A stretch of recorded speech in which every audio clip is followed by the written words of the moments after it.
Olá, amigos do Portal da Holanda. A partir deste momento nós estamos ao vivo, através aqui da fanpage, para trazer a entrevista com o candidato a prefeito de Manaus, Luiz Castro, pela rede, conforme anunciamos anteriormente.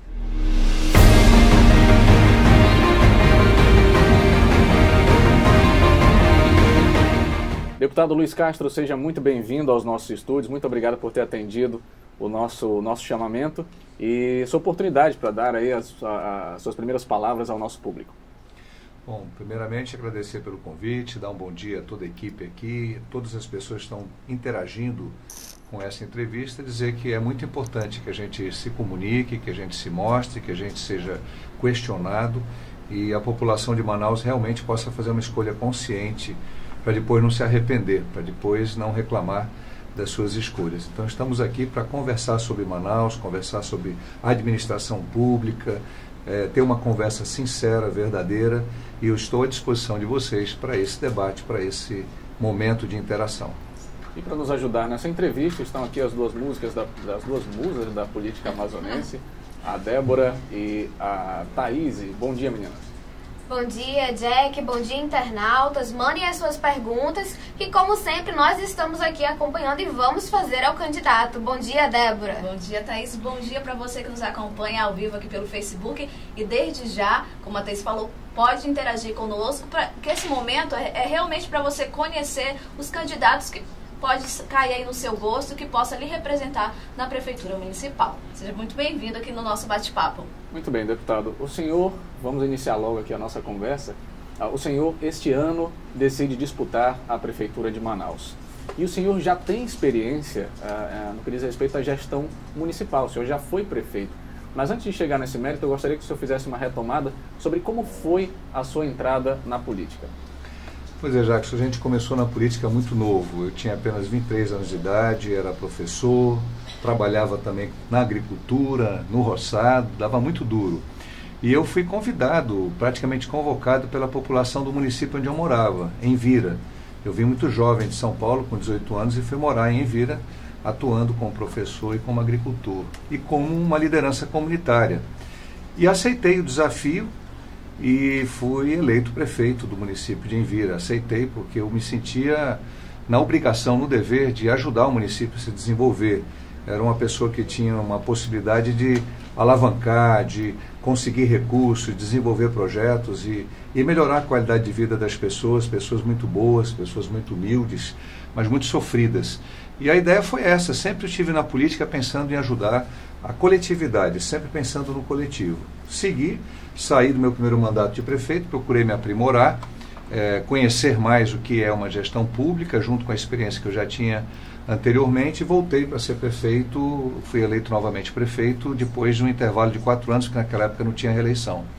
E fiz uma administração que teve bastantes resultados positivos, me referenciou para ser chamado para ser secretário de Estado já no governo do ex-governador Eduardo Braga, de quem fui aliado até 2004, na esperança de que nós tivéssemos um processo de renovação política. Eu fui secretário, reorganizamos a Secretaria de Produção, havia naquele momento a necessidade de montar toda uma estrutura, montar uma equipe técnica, uma equipe competente.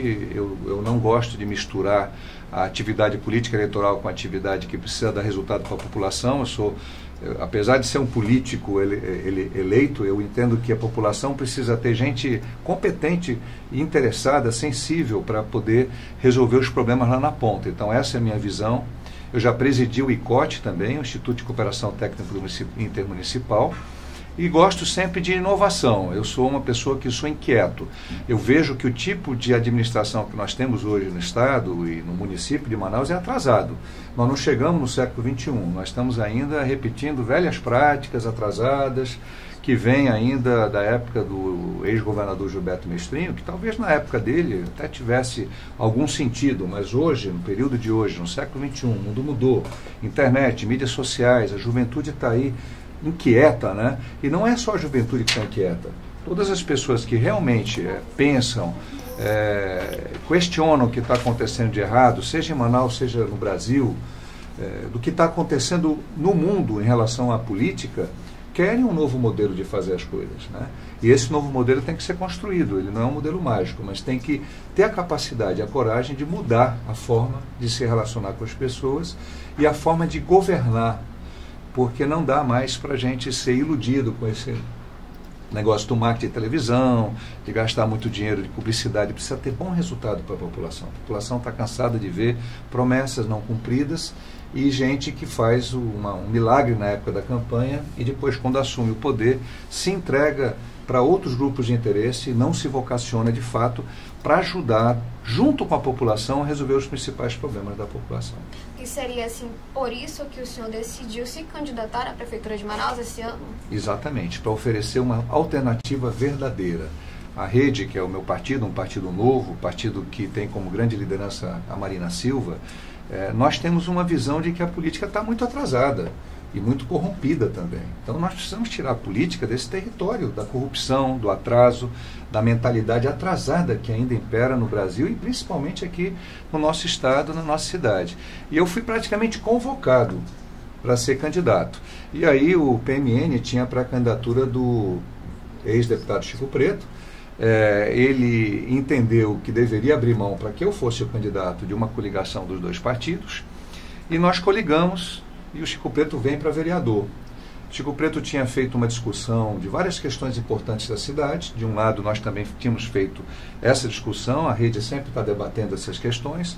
Nós juntamos as nossas ideias, percebemos que havia compatibilidade. Isso é como um casamento, né? Precisa ter compatibilidade, não dá para fazer a junção de água com óleo. Você tem que fazer uma junção que funcione, que tenha química, né? Na vida humana, também na política. E aí trabalhamos e organizamos um programa de governo conjunto. A Rede não faz aliança de promessa, olha, eu vou ser candidato ao Senado daqui a tanto tempo e você vai ser o governo, vamos nos entender. Não é assim que a gente trabalha. A gente trabalha o seguinte: quais são as suas ideias, suas propostas para Manaus? Quais são as nossas? Elas são compatíveis? Nós podemos juntar, podemos aprimorar?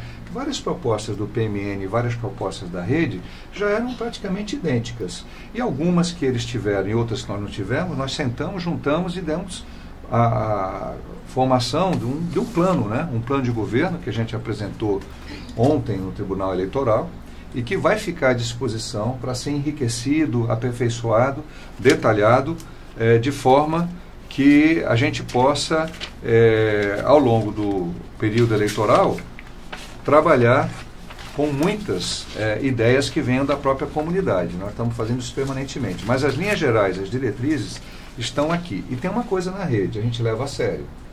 A Rede, nenhum candidato a vereador pode ser filiado se não fizer o curso de formação.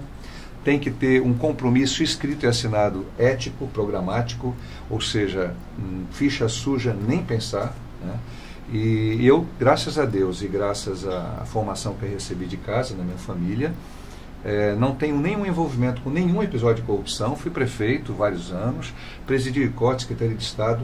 Eu sou ficha limpa, já tendo exercido o poder, porque às vezes é fácil você dizer, eu sou ficha limpa, mas ele nunca teve um cargo, ele nunca ficou exposto. Então, eu, na verdade, posso dizer para a sociedade de Manaus, eu sou de fato ficha limpa, eu não enriqueci licitamente, eu não recebi propina, eu tenho uma vida política e pública limpa.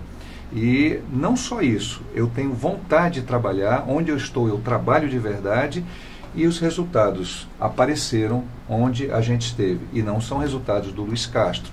Depende de formar uma equipe, tem que saber formar equipes, tem que saber liderar equipe e tem que saber se comunicar e se integrar com a população.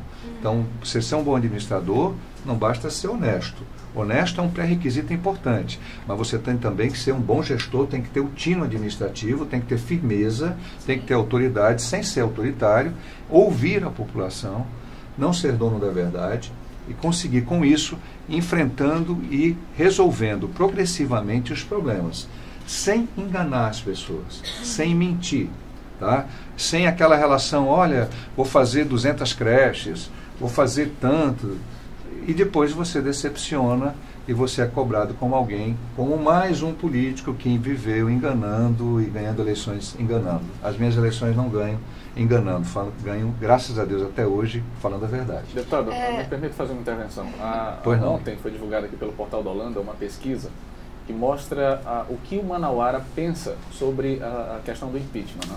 Eu gostaria de entrar nesse fator corrupção, dos acordos, dos entendimentos. E aí, conforme a pesquisa, ela teve 3 eixos. A primeira questionou se o Manauara ele é favorável ao impeachment. E 70%, mais de 70% disse que sim. No entanto, um dado era de que as pessoas não tinham uma compreensão clara de por que a presidente Dilma deveria ser impeachmentada. A segunda delas é de que se eles aprovavam uma nova eleição. E mais de 76% da população disse que sim, que queria novas eleições. Já no que diz respeito à aprovação do Michel Temer como presidente, outros 76% disseram que não aprovam de forma alguma o Michel Temer como presidente. A leitura do diretor dessa pesquisa foi a seguinte, de que as pessoas elas não querem a Dilma por entenderem que houve corrupção, também não querem Michel Temer por achar que ele também está envolvido nesse processo todo, e querem novas eleições, no sentido de renovar. Você acredita que, havendo de fato, ou ainda que não ocorram outras eleições, nessas eleições de 2016, o povo vai dar uma chance para candidatos que não estejam envolvidos nesses escândalos? Pois é, eu acredito sim, essa é a nossa crença. Inclusive a posição da Rede Sustentabilidade do nosso partido nem Dilma e nem Temer. E não é agora, porque as pesquisas estão dizendo isso. Nós formamos essa posição ainda quando se discutiu o impeachment de Dilma. Sempre fomos favoráveis ao afastamento dos dois. Temer também não tem legitimidade para governar o país, ele é beneficiário de uma aliança espúria entre o PT e o PMDB, uma aliança que levou ambos os partidos a todo esse envolvimento com a corrupção, né, Débora e Thaís? A gente entende que o país precisa ter a chance, a população brasileira, de resgatar através de uma nova eleição, essa a posição da Rede, é a minha posição, onde não tenhamos que conviver mais com essas figuras atrasadas, sejam de qualquer partido, porque é muito primarismo você dizer que apenas o PT está envolvido em corrupção. Nós sabemos que a corrupção envolveu diversos outros partidos que se aliaram ao PT. E até partidos que não eram aliados ao PT têm também episódios graves de corrupção, partidos que estiveram na oposição. Então nós precisamos fazer um trabalho para começar a mudar esse sistema. É por isso que eu concordo com você, Jacques, que na verdade a eleição municipal é uma oportunidade para a população olhar os políticos, dizer, pô, quem é esse Luiz Castro? Vamos pesquisar a vida dele. Ele realmente é uma pessoa que diz o que faz o que diz? Ele tem coerência ao longo da vida dele? Onde ele esteve? Onde ele exerceu a função pública? Ele é ficha limpa de verdade? Não tem nenhum problema de Tribunal de Contas, de processo, de desvio de dinheiro?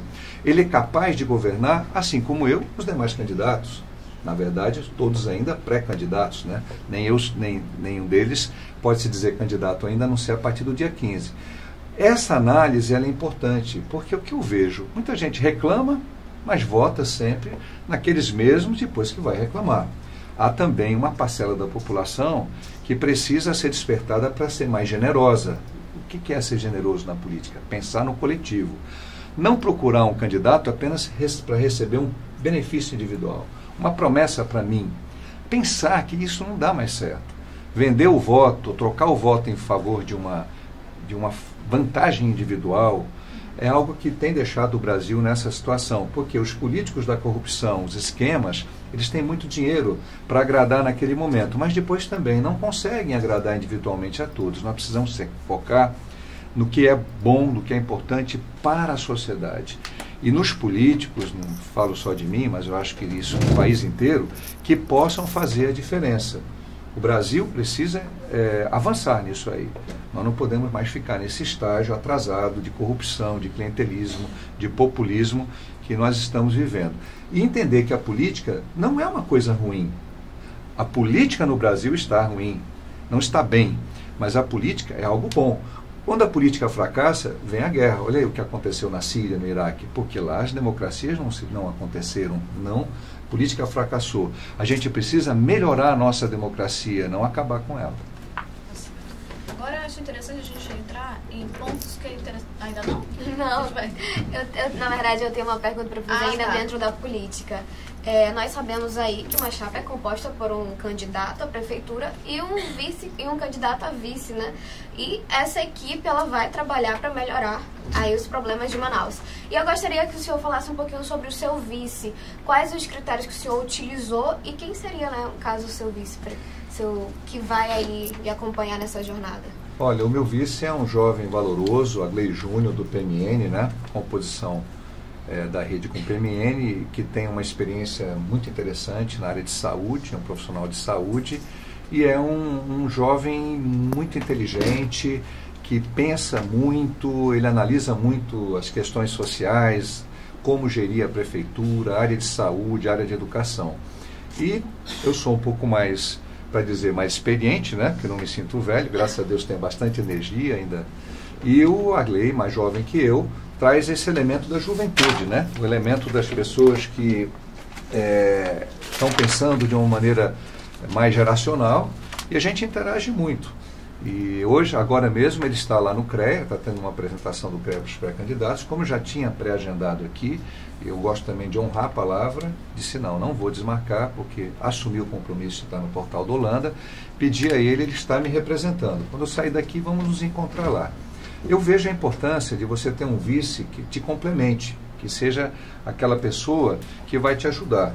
E vejo no Agley essa capacidade de ser um bom vice, de ter uma representação política, ao mesmo tempo ajudar na administração. Foi um critério ao mesmo tempo técnico e ao mesmo tempo político para a escolha do Agley como candidato a vice na nossa chapa. Tá certo, então. Então agora a gente vai começar a entrar em Manaus, né? Pode falar, Débora. Não, a gente vai começar falando de um assunto que faz parte do nosso dia a dia e que está bem próximo aí da população, que é a questão do transporte público. Né? A gente vê a lotação, a dificuldade da qualidade do transporte que vem sendo oferecido para a população. No seu mandato, se porventura o senhor for eleito a prefeito da cidade de Manaus, quais são as suas propostas para essa questão? Bom, primeiramente nós temos que falar a verdade com a população, não enganar a população. Não se resolve de maneira mágica esses eixos do transporte, do trânsito e da acessibilidade. São 3 eixos associados, inclusive, no nosso programa integrado Rede PMN. Tem que se ter um planejamento organizado e implementar as ações necessárias ao longo do mandato. Coisa que, infelizmente, os últimos gestores de Manaus, não só o atual, mas os seus antecessores, não fizeram. Haja visto que há uma decisão política e jurídica por lei municipal de que o BRT deve ser o principal módulo de transporte aqui na nossa capital, e nem o antecessor do atual prefeito, nem o atual prefeito fizeram um único metro de BRT. Eu cito, por exemplo, a questão da Avenida das Torres. Aquela avenida deveria ter nascido com ciclovia e com o primeiro trecho de BRT da nossa capital, por um custo muito menor, porque não seria preciso gastar muito dinheiro com desapropriação. Aliás, deveria também ter nascido com conjuntos habitacionais populares de interesse social, para não precisar colocar o pessoal na distância do viver melhor, pessoas que precisam de oportunidade de habitação. Nós poderíamos ter tido, por um custo muito baixo, destinação de terrenos, não para aqueles empresários amigos que são avisados, para comprar o terreno que vai se valorizar, mas para a real necessidade da população, que é uma característica minha, né? Eu sempre priorizo a real necessidade da população, eu sempre agi assim. O transporte exige, primeiro, a organização de um forte sistema de planejamento. A lição de Curitiba, ela não pode ser esquecida. Alguém inventou a penicilina. A partir da invenção da penicilina, com Ian Fleming, se desenvolveram vários modelos de penicilina, mas a base originária da penicilina foi descoberta por Ian Fleming. A base originária de um bom sistema de transporte público coletivo no Brasil foi desenvolvida pela equipe do Lerner, do Jaime Lerner, lá na década de 70, com um forte trabalho de planejamento que envolve outras áreas, a expansão urbana, habitação, parques, jardins, meio ambiente, calçadas, tudo tem que ser interligado, sistema viário como um todo. Então, primeira coisa, estruturar um planejamento verdadeiro que, infelizmente, Manauara, nenhum único prefeito fez até o presente momento, como Curitiba fez até hoje. Entra prefeito e sai prefeito, mas o planejamento, a organização, o plano diretor tem que ser respeitado pelo prefeito que entra, não importa se ele é do partido A ou do partido B. Estruturado esse sistema de planejamento, o transporte tem que se inserir nele. E aí a competência de preparar os projetos e buscar o recurso fora, seja para o BRT como módulo principal, seja para os módulos alternativos e complementares. o rodofluvial, a questão fluvial da orla. Você pode ter um sistema alternativo fluvial na orla de Manaus, você pode ter um pequeno trecho de monotrilho ou de outro sistema complementar, e você tem que trabalhar as vias segregadas, não da forma como foi trabalhado agora, com todos os ônibus em vias segregadas.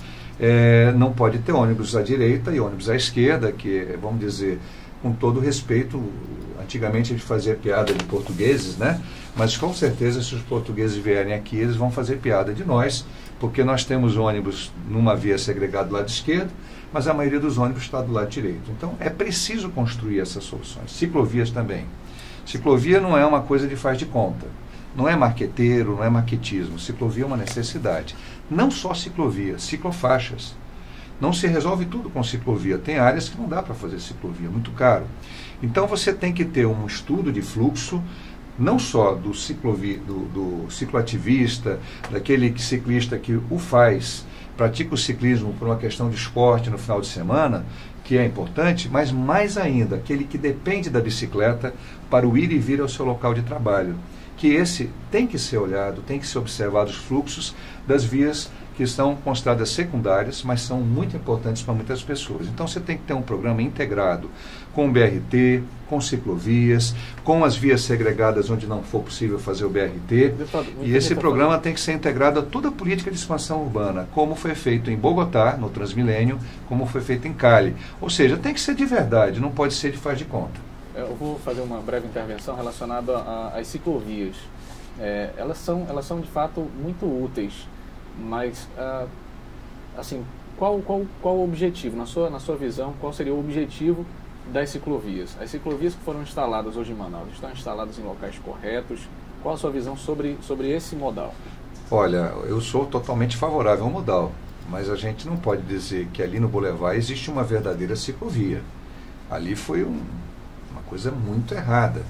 Você acabou com uma passagem de pedestres numa área que não tem um trânsito prioritário de ciclovias, fez um trecho isolado, acabou com uma calçada, ou pelo menos disse transformar uma calçada em ciclovia. Aquilo ali é faz de conta, é mentira, é enganação, não é verdadeiro.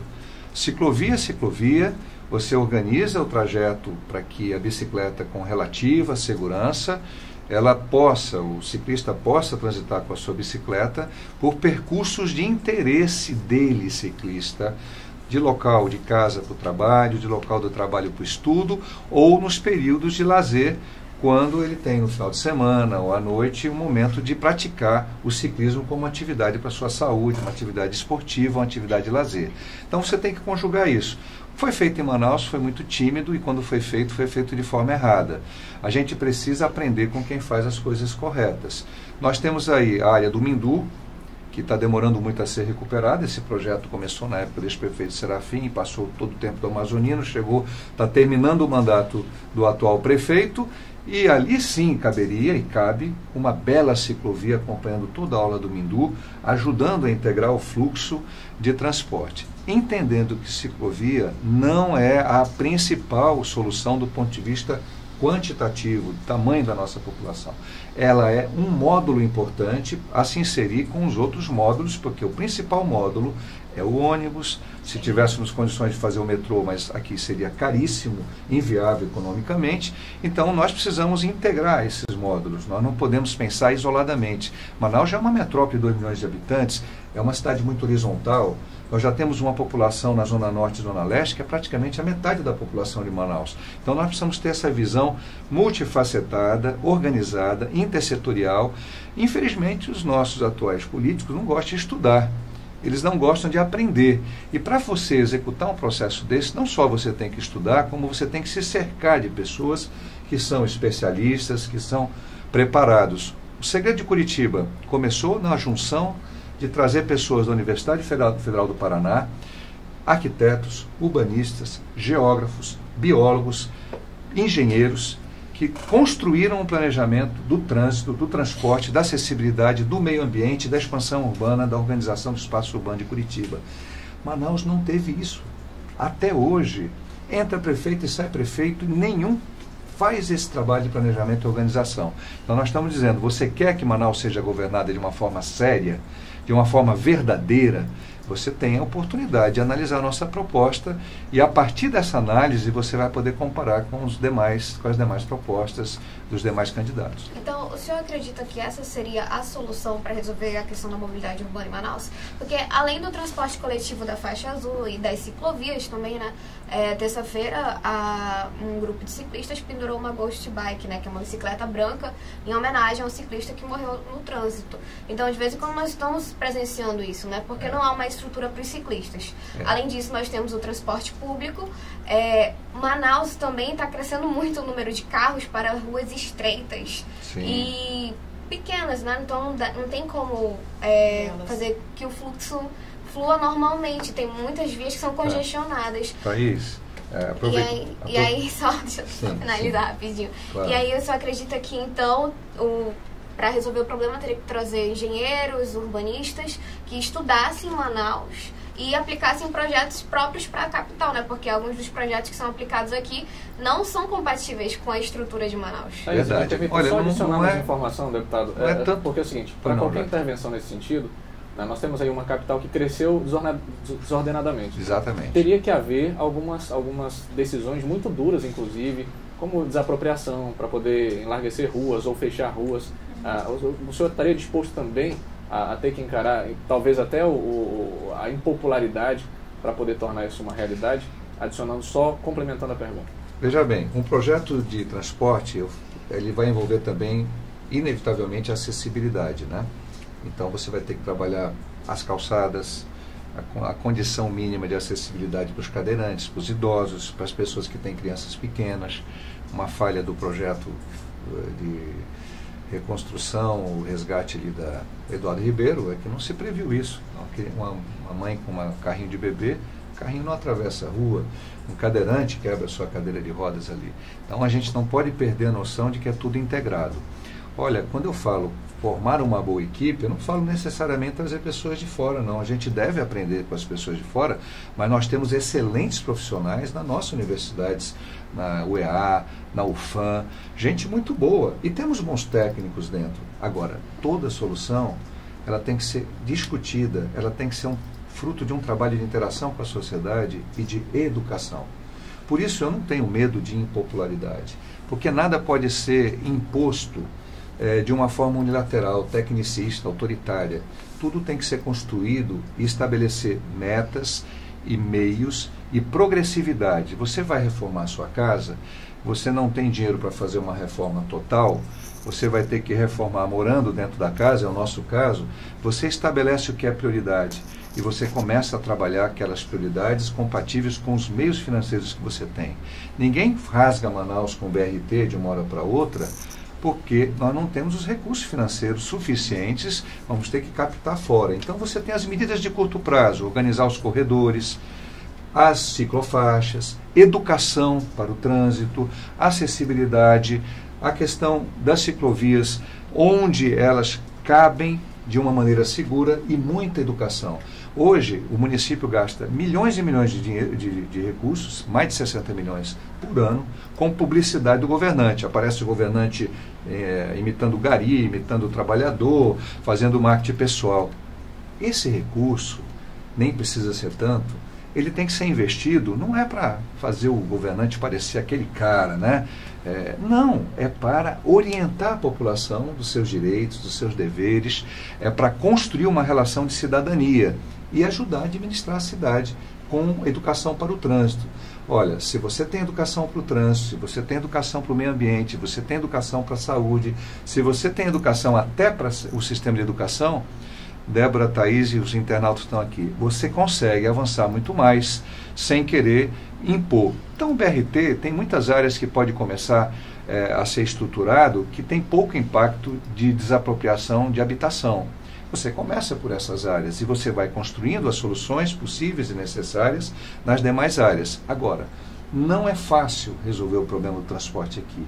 Ele exige determinação política, coragem, vontade e, ao mesmo tempo, exige competência técnica. E esta competência a gente vai buscar nos técnicos, mas sempre respeitando a população, sempre dialogando com a população. Foi assim que eu fui prefeito. Tomei medidas duras quando fui prefeito, numa cidade do interior, em Vira, mas sempre dialogando com a população, sempre explicando que aquelas medidas eram necessárias e debatendo a forma de implementar aquelas medidas de uma maneira menos traumática. Tá certo, candidato. Nós temos alguma pergunta, Thaís, dos nossos interagentes? Sim, nós temos uma pergunta do Efraim. Ele até manda um abraço para o senhor e pergunta sobre as suas propostas para a juventude de Manaus, que quase nós não vemos aí tanto em ativa. Então, gostaria de saber quais seriam os seus projetos. Pois é, aí a gente vai fazer o link, né, com a questão da segurança e da educação, das políticas de juventude. Ora, nós estamos vivendo um período terrível em Manaus, né? Manaus, há 20 anos atrás, tinha vários problemas, tinha problemas de segurança, mas não no nível que nós temos hoje. A insegurança hoje nas pesquisas já passou até o transporte como principal preocupação da nossa população. Com licença, candidato. Então, para o senhor entrar nesse assunto pois mesmo, não. que seria o próximo da nossa conversa, eu pesquisei, apurei fatos de que de janeiro a dezembro de 2015, 2.701 assaltos aconteceram dentro dos ônibus. Ou seja, houve também uma pesquisa feita pelo Sinetran com todas as empresas de transporte coletivo aqui da nossa cidade. Foi divulgado que mais de 1.000 assaltos aconteciam somente no mês de maio, ou seja, 7 assaltos por dia nos ônibus, nos transportes coletivos. Agora só pode entrar agora nessa a gente questão. fez um link bem grande, né? Vamos tentar ir por partes. Começando agora pelo fim, para depois voltar para o começo. Ontem eu fiz um pronunciamento na Assembleia Legislativa sobre esse tema, porque essa é a estatística dos assaltos dentro dos ônibus. Mas não há estatística real dos assaltos nos pontos de ônibus e no caminho, no trajeto entre o ponto de ônibus e a casa ou o local onde a pessoa trabalha ou onde ela estuda. Principalmente as vítimas mulheres, muitas delas trabalhadoras do comércio e muitas empregadas domésticas. São assaltadas diariamente e não vão, a maioria já não vai mais nem à delegacia registrar um BO, porque não acredita que vai acontecer nenhuma ação conclusiva. Então nós temos que realmente trabalhar a causa da violência. E a rede tem uma visão de segurança humanitária, segurança preventiva. Até porque nós sabemos que o governo do Estado é que tem o dever institucional de promover a segurança. Mas nós não podemos ficar inertes. O que acontece? É uma relação de causa e efeito. Se você não tomar o cuidado para que uma determinada consequência aconteça, evitando que ela aconteça, ela vai acontecer. Nós temos crianças e jovens, principalmente das famílias mais pobres, não só, mas principalmente, sem o ambiente para desenvolver o seu potencial para o bem, para as coisas positivas. Então, juventude, que é o gancho que é o assunto que você colocou, me dá o gancho para a gente falar. Nós precisamos de uma grande política para a nossa infância e adolescência associada à educação. Aí algumas pessoas falam, a solução é a educação em tempo integral. E é a principal solução é a educação em tempo integral. Mas o município tem dinheiro para transformar todas as suas escolas em escolas em tempo integral? Não tem. Seria uma mentira. Mas tem como fazer educação em tempo integral para a maioria das crianças e adolescentes que estudam na rede pública municipal ficarem o dia inteiro em atividades de educação, de cultura, de esporte, de lazer? Tem.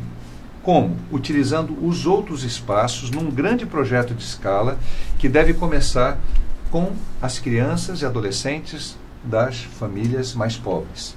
Então nós temos nosso plano de governo, implementar a educação em tempo integral, quando possível em escolas de tempo integral, quando não possível, utilizando os equipamentos que existem, seja uma igreja, seja uma quadra de esportes, seja um galpão que pode ser adequado, com equipes que não vão ser caras, dando oportunidade para estagiários universitários trabalharem sob a coordenação de um pedagogo, de uma assistente social. Eu já fiz isso quando fui prefeito do município de Envira, com grandes resultados, num projeto chamado Florescer. E, ao mesmo tempo, um grande programa de incentivo de menor aprendiz. O menor, a partir de 14 anos, ele está com a chance de se tornar um menor aprendiz quando ele precisar dessa oportunidade. Fazer todo um sistema de organização que envolva esporte, arte, cultura, o atendimento da saúde do adolescente, que nós não temos uma forte saúde do adolescente aqui, e trabalhar as políticas de envolvimento da juventude com as práticas que são positivas para a sua formação pessoal. Onde foi feito isso no Brasil e no mundo, deu resultado e a criminalidade caiu. Por exemplo, o ex-governador Eduardo Campos, ele conseguiu colocar todos os jovens de escola pública estadual em escolas de tempo integral.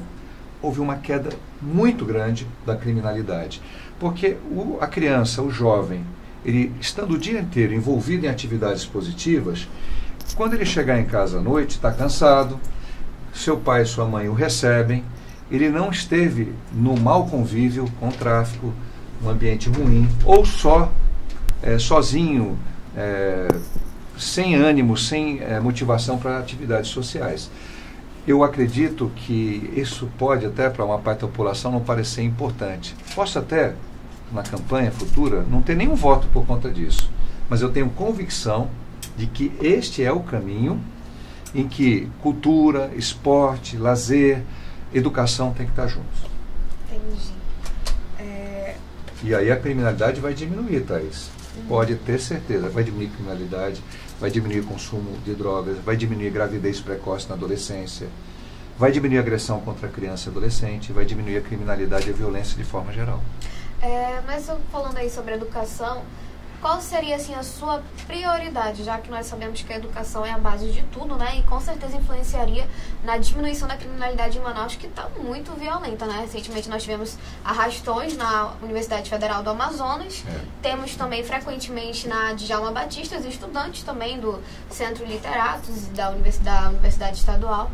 Então, qual seria assim a prioridade na educação? Eu só também poderia falar se eu tenho um planejamento para creches de tempo integral, por exemplo, para aquelas mães que são solteiras e não têm com quem deixar o filho, né? Isso contribuiria muito assim para ajudá-las. A gente quando eu coloco educação em tempo integral, é uma prioridade como uma meta. Se você tem, por exemplo, todas as crianças, vou citar, do Novo Israel, de manhã estão na escola, e à tarde estão no projeto complementar, que é o projeto de contraturno, todas as crianças de famílias carentes. Você vai ter uma grande integração, porque a criança que tiver dificuldade em matemática, em português, vai ter aula de reforço, quem tiver aptidão para jogar vôlei, para tocar violão, para fazer teatro, todo esse processo motivacional, ele vai estar associado à CEMED, à Secretaria Municipal de Educação, mas no contraturno com a ajuda das outras secretarias de Ação Social, a Secretaria de Juventude, Esporte, Lazer, a Secretaria de Cultura, aliás, a Manaus CUT. Você vai ter, portanto, um conjunto integrado de políticas para ajudar a conectar. E sempre com a escola. Lá no município de Envira, o Florescer era o seguinte: os coordenadores do projeto, eles tinham relação direta com o diretor da escola, com o professor, e se a Thaís estivesse com dificuldade em matemática, que eu sei que não é o seu caso, né, que você é muito inteligente, ia ter uma aula de reforço no contraturno especial para você melhorar em matemática.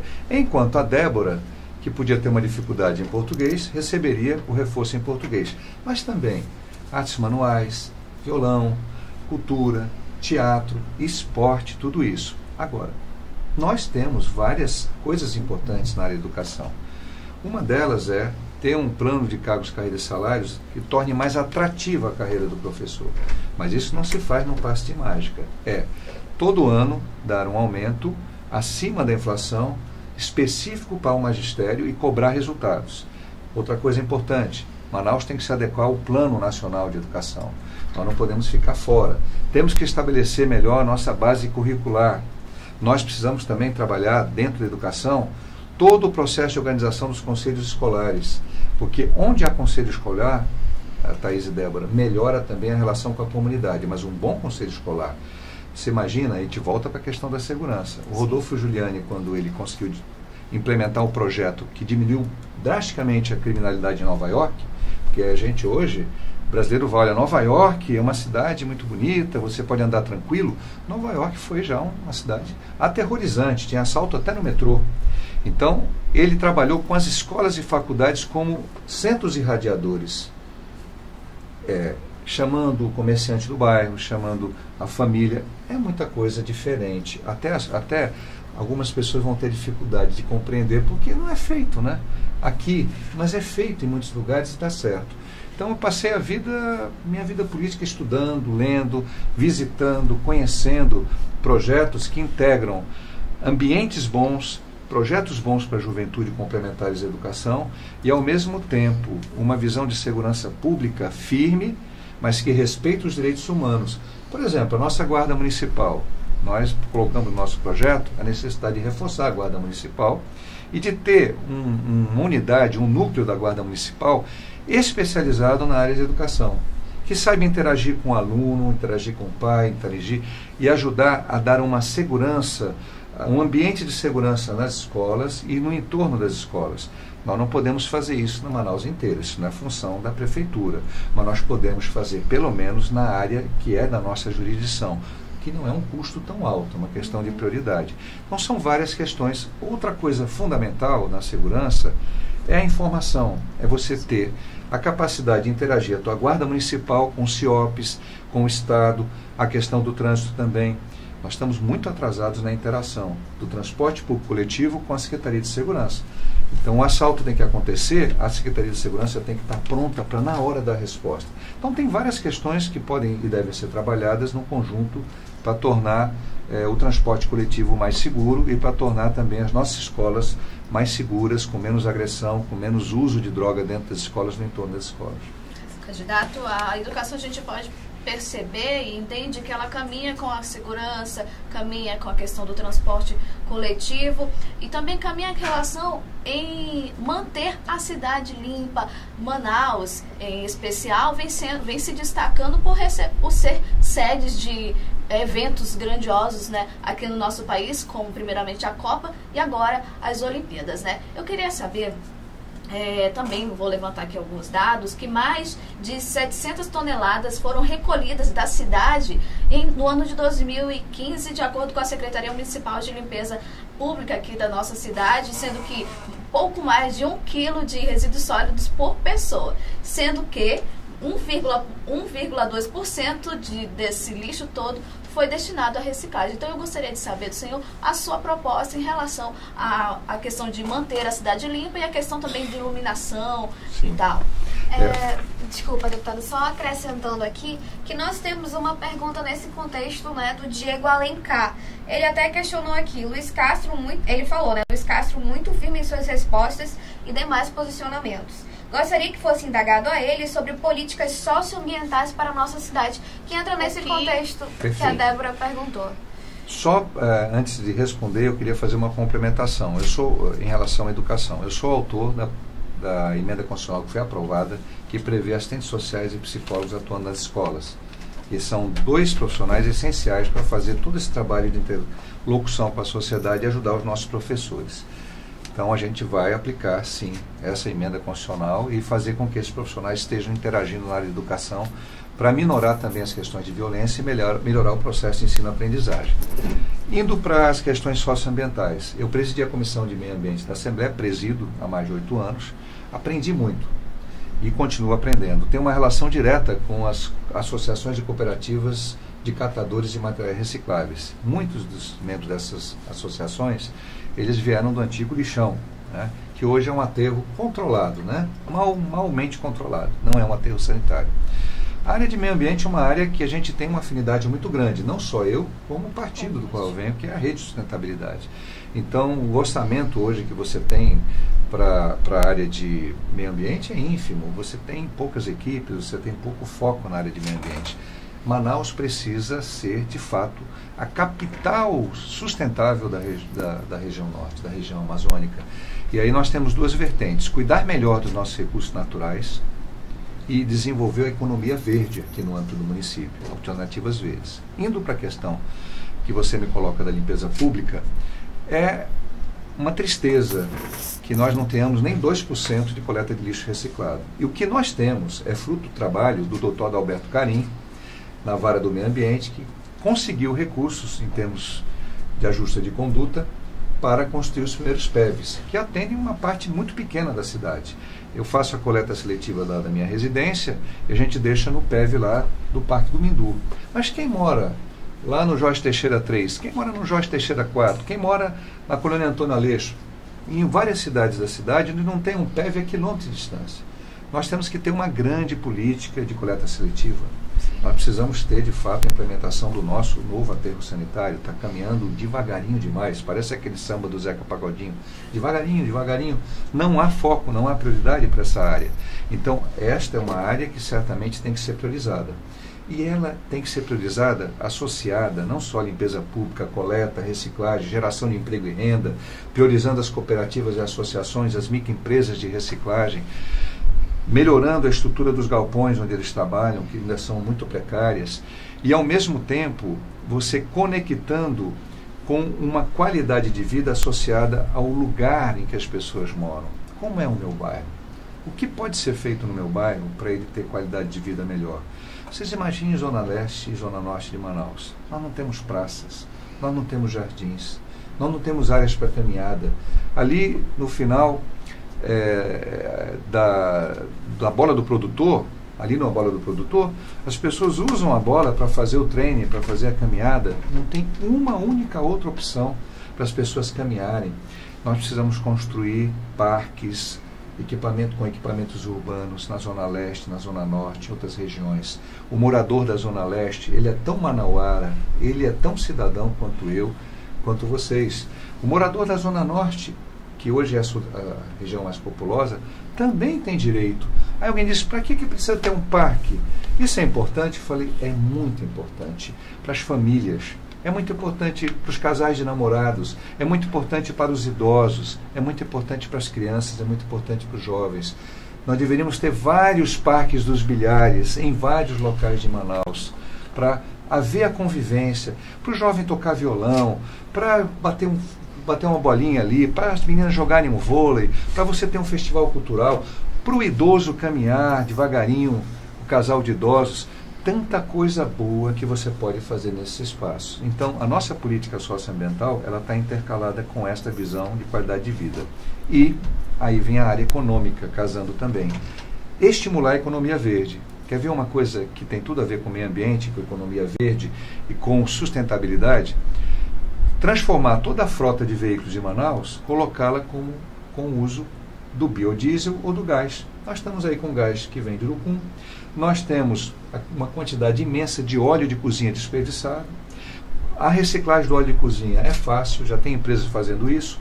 E os caminhões, os carros que o município usa, são todos a diesel ou gasolina. Nós podemos converter toda a frota rapidamente, em um ano, toda a frota de veículos que a prefeitura usa, eu estou falando da prefeitura, para utilizar combustíveis que não poluam o meio ambiente.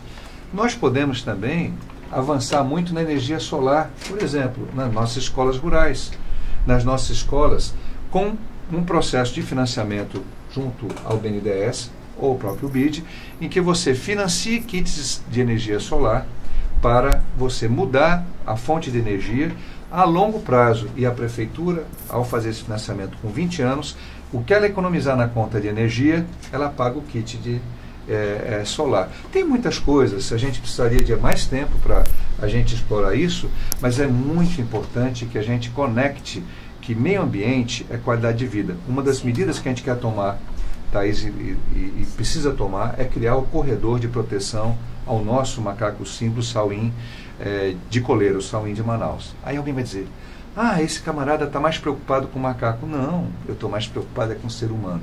Porque se nós conseguirmos formar esse corredor, nós vamos proteger igarapés, florestas, outros animais, vamos proteger a flora e vamos proteger áreas verdes que têm que ser incorporadas para o convívio. Você tem área verde, às vezes, perto da sua casa, onde você nunca entrou. A gente tem que organizar essas áreas verdes, fazer trilhas, fazer um trabalho bonito e transformar isso em ambiente positivo para a nossa comunidade. Deputado, me permita interromper nesse momento, porque claro. Nós temos agora 1 minuto. Sim. A conversa foi boa, foi rolando. Até prometi que ia liberar o senhor um pouco mais cedo para poder ir até o CREA, mas enfim, são tantas coisas que preferimos deixar o senhor falando aí à vontade.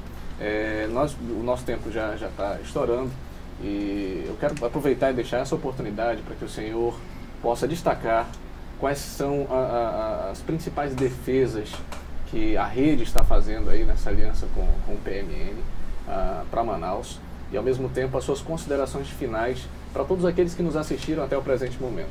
Falar para você que está chegando agora que esse vídeo vai ficar disponível aqui no portal, você pode, posteriormente, vir e assistir desde o início e conhecer as ideias do candidato Luiz Castro. Candidato, é com o senhor.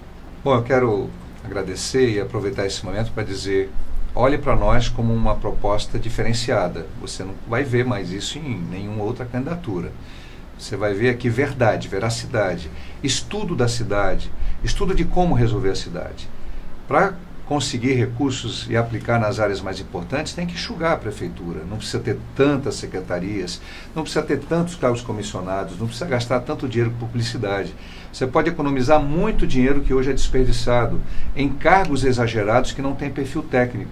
A gente tem uma visão de organizar a gestão, Thaís e Débora e cada um dos internautas que estão aqui, o Jaque também, que está nos recebendo tão bem, de organizar a prefeitura de maneira mais enxuta e colocar na ponta o resultado para a sociedade. Aí você pode ter planos de cargos, carreiras e salários para várias categorias e progressivamente melhorando a qualidade salarial, de condições de vida desses servidores, estimulando-os a trabalhar, capacitando-os continuamente, capacitação contínua. O nosso eixo é qualidade de vida do manauara. Em alguns bairros, o grande e maior problema é realmente o transporte. Na maioria dos bairros é o transporte, mas também tem saúde, tem educação, tem a criminalidade, tem as questões ambientais que são palpitantes e tem a necessidade de ter uma política de defesa, por exemplo, dos direitos dos animais, que hoje não pode estar dissociada da questão ambiental. Precisa ampliar o programa de saúde da família, porque atende só 30%, nós temos que avançar até o mínimo de 70%. É um conjunto de ações que pode melhorar a qualidade de vida da nossa sociedade. Mas para que isso aconteça, é preciso ter coragem.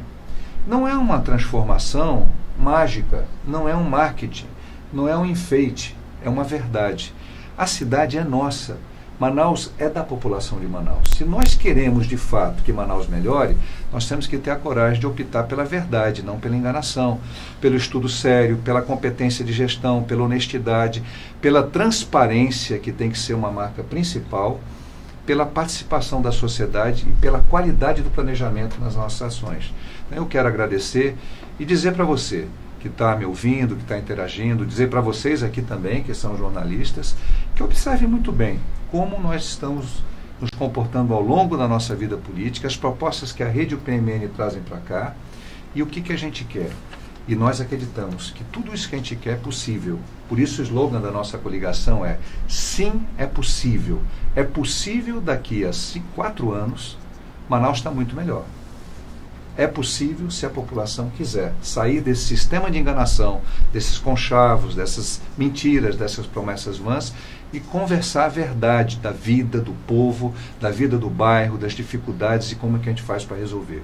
Então, conto com você para a gente avançar nessas discussões, na campanha. Agradeço ao Portal do Holanda, a toda a equipe, especialmente essas 2 jovens jornalistas tão simpáticas, tão inteligentes, a Thaís e a Débora, e convoco você para fazer o seu amor por Manaus se refletir numa posição consciente nas próximas eleições. Obrigado, um abraço a todos.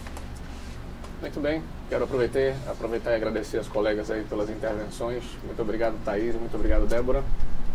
Obrigada, Jack. Obrigado para você que esteve nos acompanhando.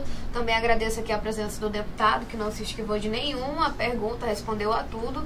É com você, Débora. Eu agradeço também a sua participação, Jack. Candidato, muito obrigada também e até a próxima. Espero que possamos ter ajudado você a conhecer um pouquinho de um dos candidatos para essa eleição. Muito bem, esse foi o Luiz Castro e na segunda-feira nós teremos aqui outra entrevista, dessa vez com o candidato Issa Abraão. Então agende aí às 10 horas da manhã, ao vivo aqui na fanpage do Portal do Holanda. Um grande abraço para todos, muito obrigado pela companhia e pela interação e até a próxima.